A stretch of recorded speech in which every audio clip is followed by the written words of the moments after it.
Welcome to Narcissist Apocalypse, everyone. I am Brandon Chadwick, and today we are going to be talking about when love language becomes leverage and patterns when people are saying things that you think are really nice words, kind words, loving words, caring words, passionate words, and the meanings behind them.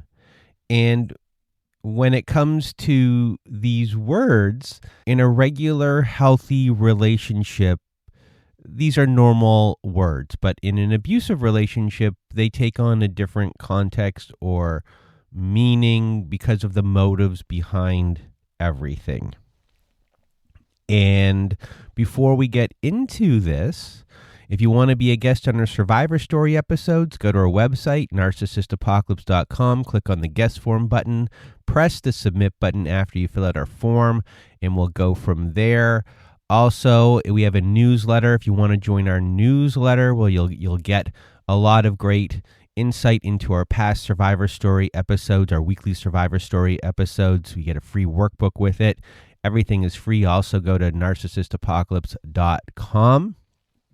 And it also helps out the show if you subscribe to the show, if you're not subscribed already, and give us a really nice 5-star review on Apple Podcasts or wherever you do reviews, because it really helps the show a lot now, especially when it comes to AI recommendations over searches. So now we're going to go through different patterns and a lot of different sayings that go with these patterns. So the first one is the acceleration pattern. And this is when intimacy moves faster than the information that is coming, and things are moving so fast you don't really have time to think. You get swept up in a lot of things. So there's a reason this feels really good. You're being chosen. It's quick, it's intense, and it really hits you. And this builds attachment before you've had time to actually evaluate someone. You're emotionally bonded before you have enough information about who they really are. And once these bonds form, looking at behavior becomes harder, a lot harder. You're just already sucked in. You're already in it at this point. And we're not going to have every saying, but these are some sayings throughout the whole entire thing that you might hear. I've never felt this way about anyone. And this phrase signals that you are exceptional, compelling, that you've broken through this person's emotional defenses, and you've done it and no one else has been able to do that. So you feel special, and this triggers this like positivity. And you really feel special. You're set apart. And when someone tells you that they've created this unprecedented experience in them, it's flattering. And it also creates this pressure that if they've never felt this way, shouldn't you also feel the same? And even if you know it or don't know it, it really starts to fast track this emotional investment before you've had time to observe what this person really is like over time. Another one we hear is, I knew you were the one the moment I saw you. And again, we hear this a lot. We hear this stuff in romantic comedies and things like that. We hear it in regular life and in healthy relationships too. But in an abusive relationship, when acceleration is the key here, this reframes the relationship as destiny. It's not choice, it's destiny. And that can really hit home with a lot of people. And it was something that was always meant to happen. And these are fate narratives. And these are powerful because they remove doubt. They bypass critical thinking. If this was meant to be, it was meant to be. So if you do start to feel like, oh, maybe something's wrong, there's no hesitation anymore. This resistance has kind of been taken away because this is bigger than yourself. This is fate. And it creates a instant mythology throughout your relationship.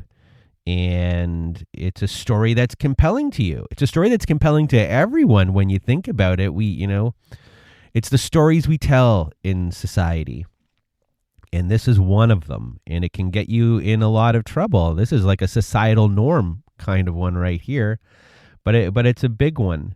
And later on, if you're trying to leave, you're defying fate. You're going against it. It's not just ending a relationship. You're ending this fateful thing, this destiny, this prophecy in a way. It's very story-like. And then another one that you might hear early on is, I've never told this to anyone, or I've never told anyone this. And it's sharing a secret.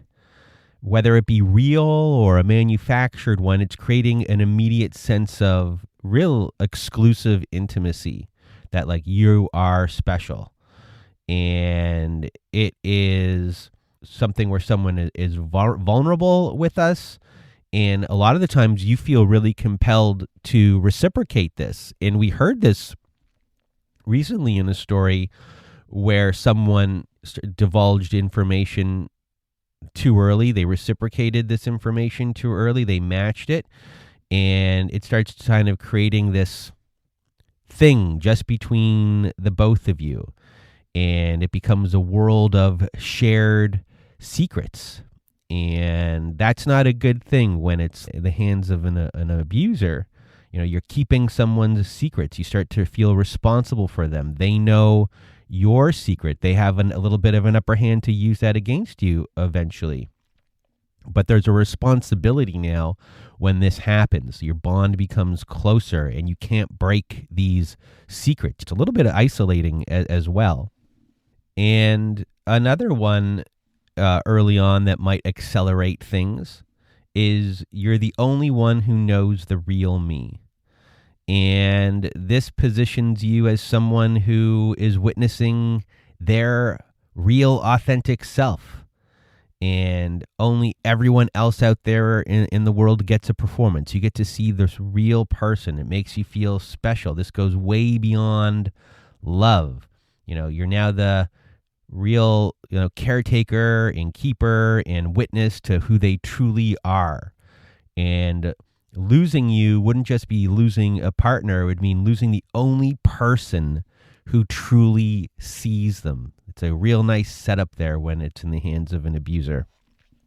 And that's a lot of weight to carry.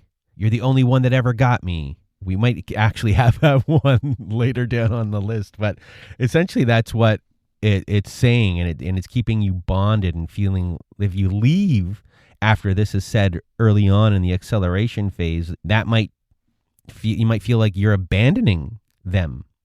And so that's like a really big one. And, these are things we hear in movies a lot. And remember, in healthy relationships, these things can be okay. But in abusive relationships where these things start to really become a pattern and they are then used against you, these are real weapons early on that are accelerating things, getting you deeper into these relationships, but can also be used later on to keep you there.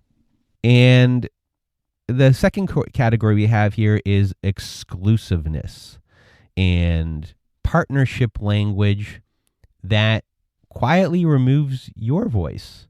You're being chosen. You belong to something. The world outside this relationship stops feeling as relevant. Friends seem less understanding. Family seems intrusive. And the relationship becomes the only place that you can be truly known. This is a huge isolation, and it's a closed system. And things that might be said that might be lovingly are, no one will understand what we have, and it's special. It's creating this bond. And you just really internalize this in a huge way that no one in the outside world will understand. So we're a team, as that's one that you could hear creates the impression of equal partnership, shared decision making. People love teamwork. That's very appealing. It's, real strong, loving language, mutual investment, shared goals.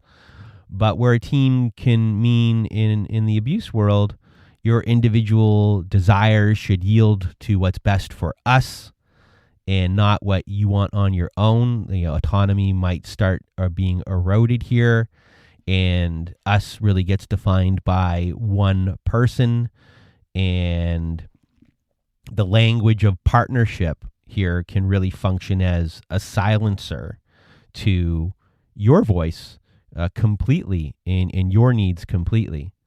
And if you don't go along with that, you might be considered disloyal to the team. There's compromise, and then there is control. And this is about control. And then whatever you're feeling, I'm feeling too, might be said. And this is collapsing an emotional boundary between two people. It's a total merger between two people. It's emotional mirroring. And you might like that feeling that someone is feeling the exact same way as you, and that you're feeling bonded, and that you're this team together in your feelings.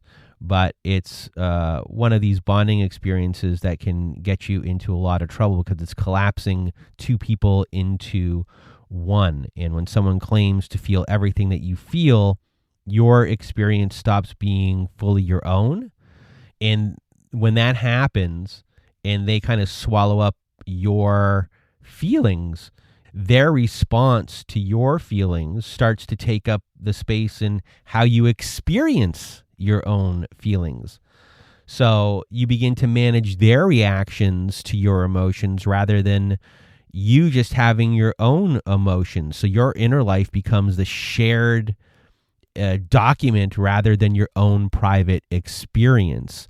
And that can get you in trouble, because all of a sudden your emotions and your feelings and your inner experience aren't even yours anymore. And that is very confusing. And at that point, there's the control over that. It's very difficult to really understand what's going on at that point, when you're not even allowed to experience those things. And it makes it very difficult to leave, because that person is really in control of a lot of things and can become a real big puppet master of your life.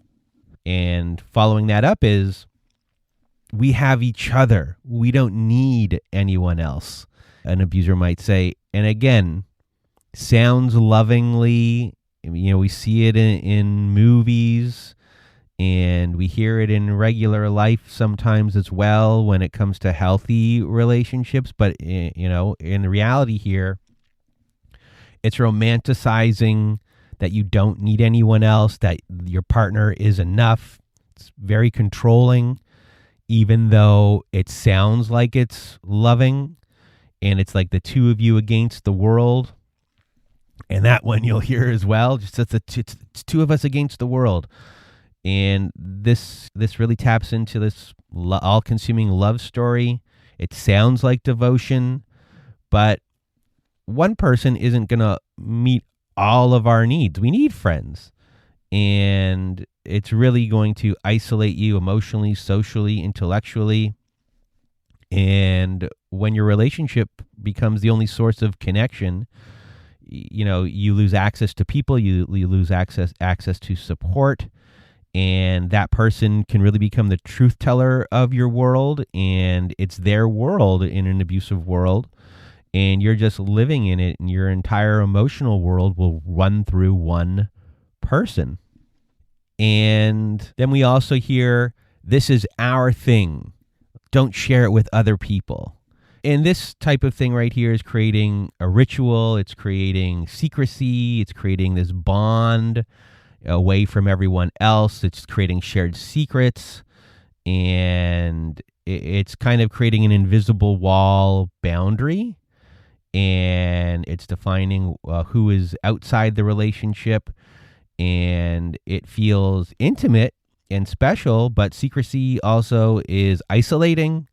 And the more private your relationship becomes, the less the outside world can see what's actually going on. And when that happens, and you don't really talk about certain things that you are doing that you don't want to share, and they could maybe be loving things, or maybe even something in the bedroom, or things like that. When you stop being able to check your experience against anyone else's experience, that is a problem. So it might sound loving, like this is our thing, don't share it like it's ours.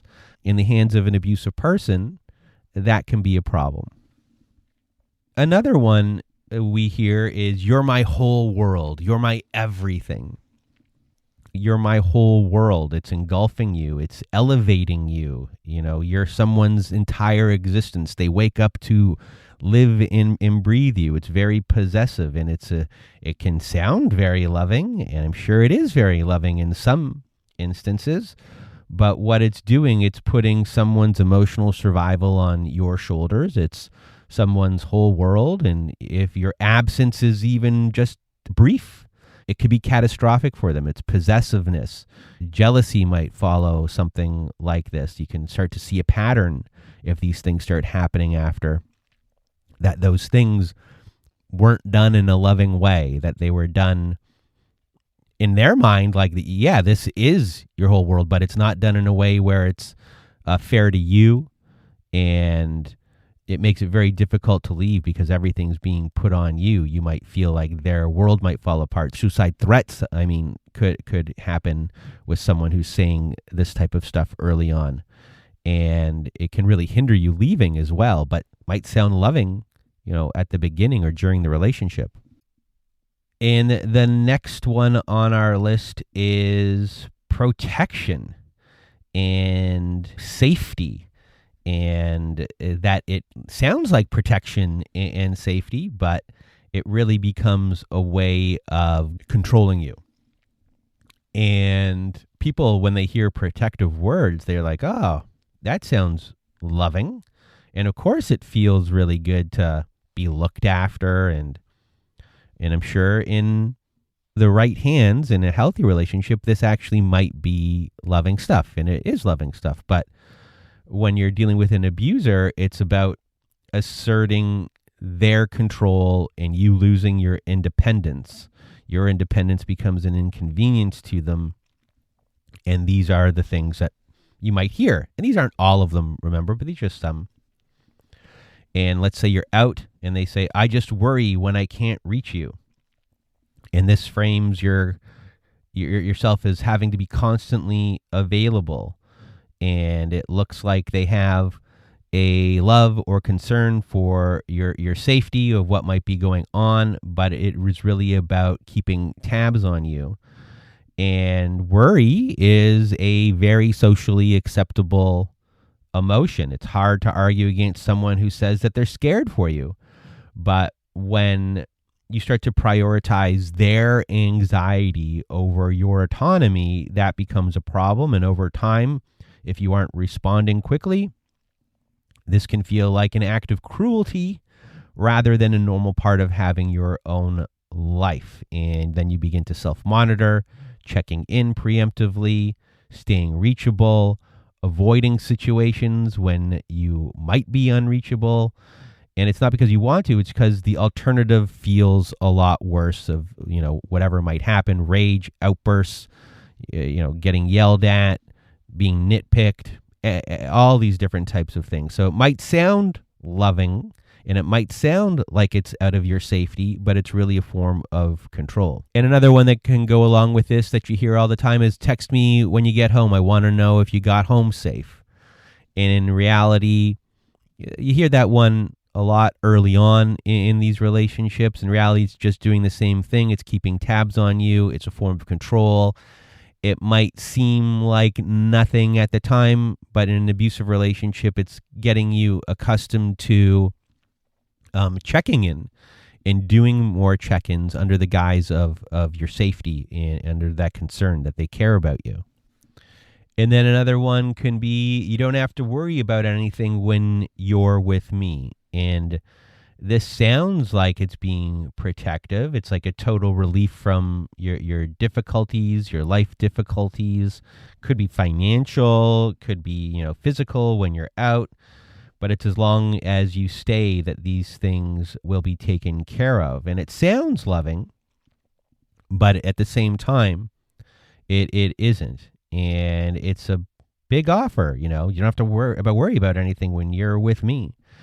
And for someone in your life who might have come from a situation where you're stressed, there's anxiety, or you have instability in your life, or you dealt with physical abuse already in your life, This is pairing safety with someone who says that they're going to be this present person and like there for you at all times, and you're safe with them, and that you don't have to worry about things, that you should let all of this stuff fall away.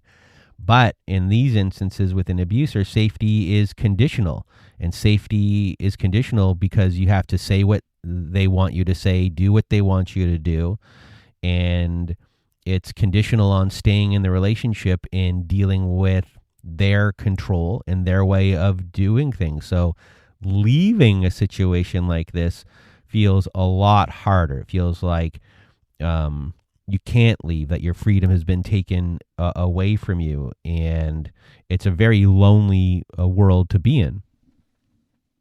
And then up next we have identity capture. And this is where you might be truly seen. So they're really kind of capturing your identity only to probably tear you down later. So you might hear this loving thing: I see you, the real you, even when you can't see yourself. We've heard that before. And this positions them as someone who has really a clear access to like the inner you, the you that you always wanted to be seen. And it can really, in the early stages, create a trauma bond.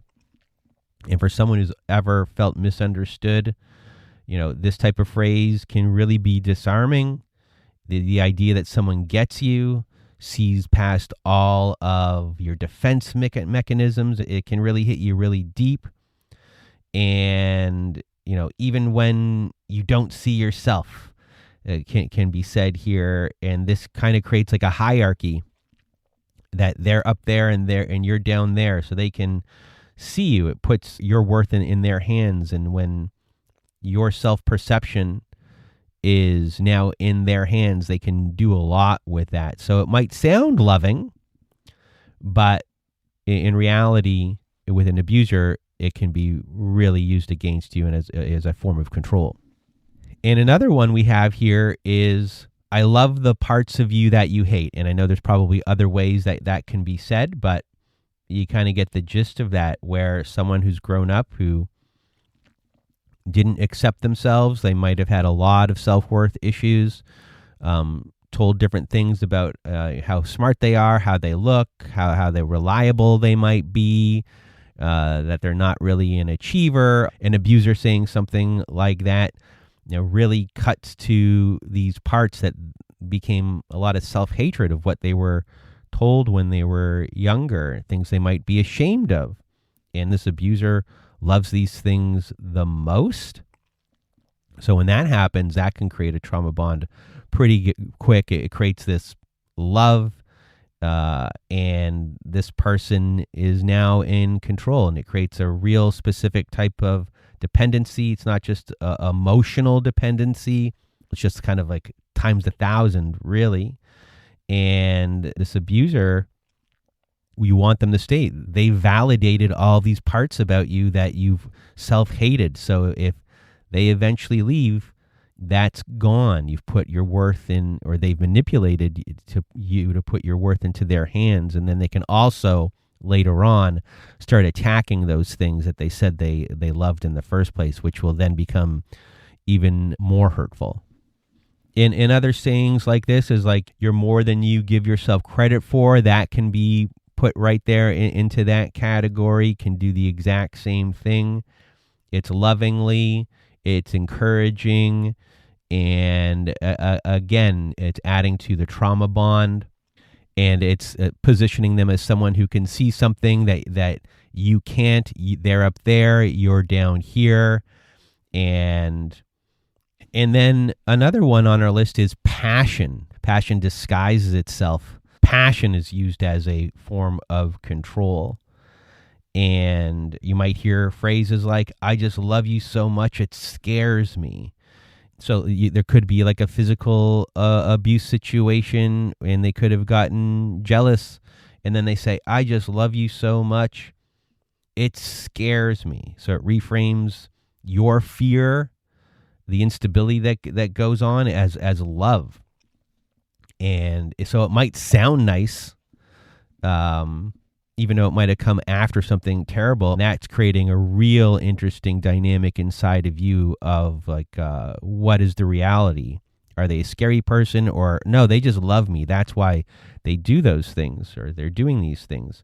And it's erratic, it's controlling, it's flattering in some ways, that phrase. But the problem here is it's training you to interpret dysregulation as passion, which makes it very hard to recognize when passion becomes very dangerous, and now being in chaos becomes normalized.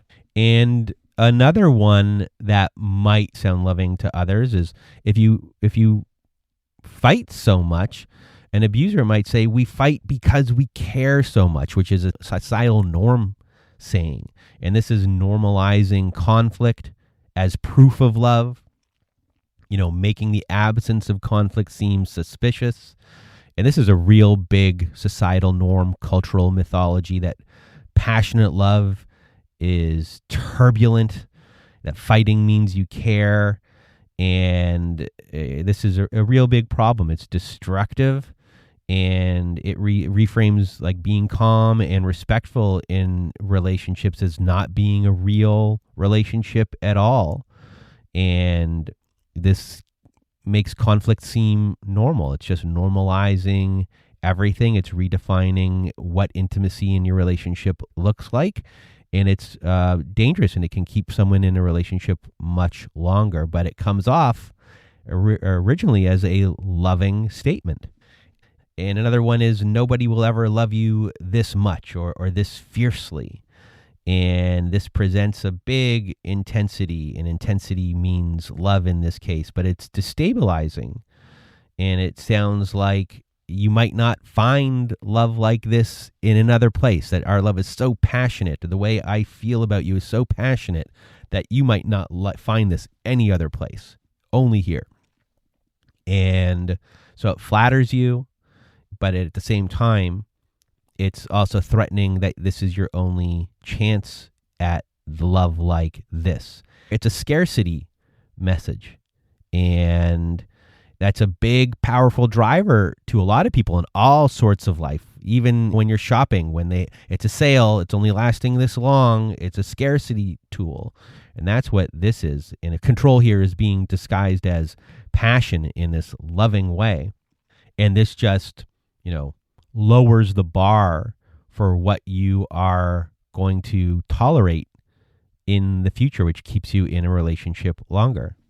And another one that kind of goes along with that is like, normal relationships are boring compared to ours. And again, that's redefining stability, peace not being desirable, chaos is normal. It makes your relationship sound exciting when it's not exciting, that there's passion involved.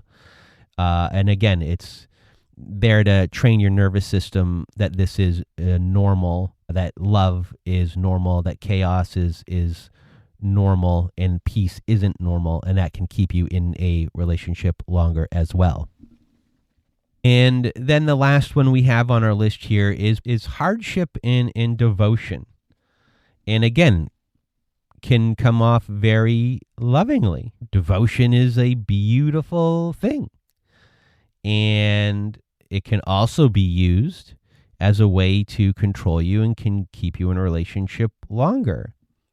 So maybe throughout the relationship, you've had a lot of ups and downs, and here, after everything, we have still survived. And we hear that like in people's stories and in movies and things like that, where a couple's been through so much, they've lived through so much, that in itself, that devotion to or that hardship in this relationship is enough to keep the relationship going.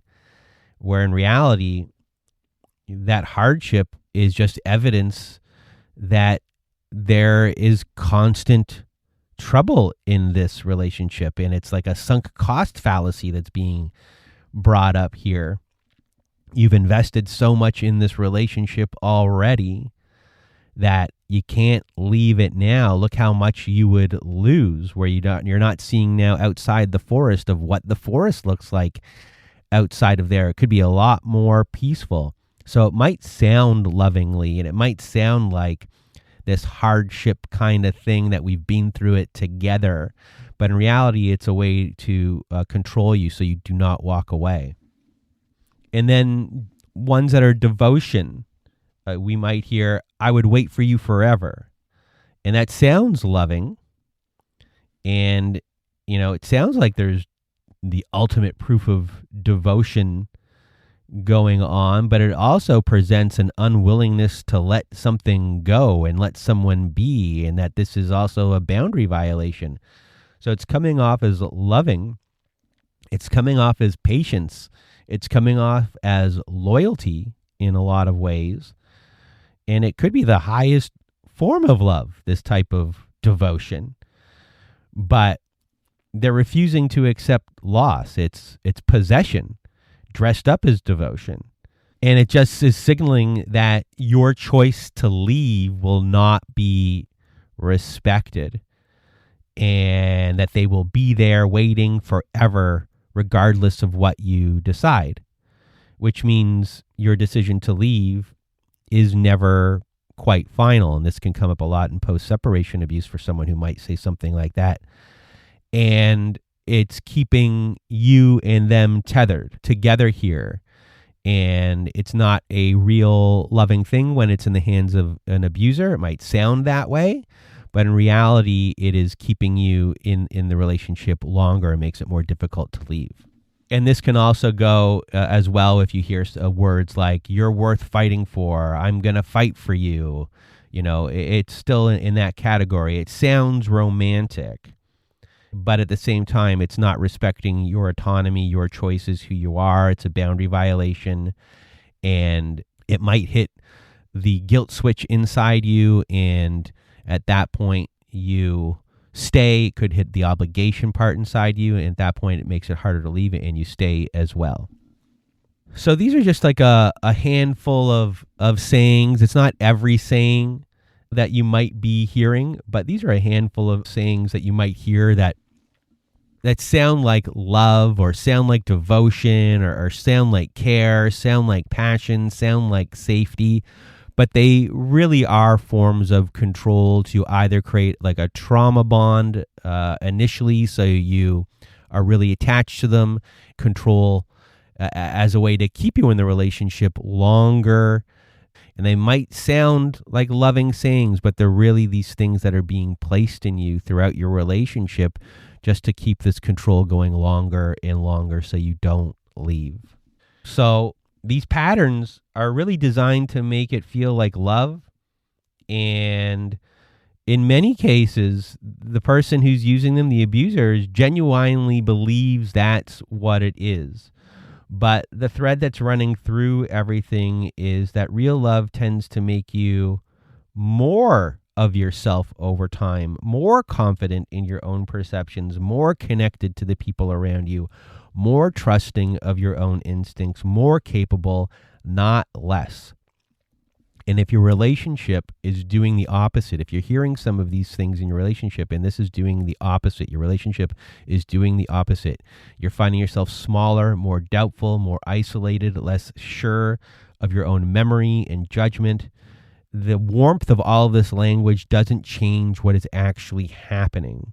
So start to see that there's a difference between that language and actually how you are feeling. And, that is the biggest thing, how you are feeling over time. Is everything matching?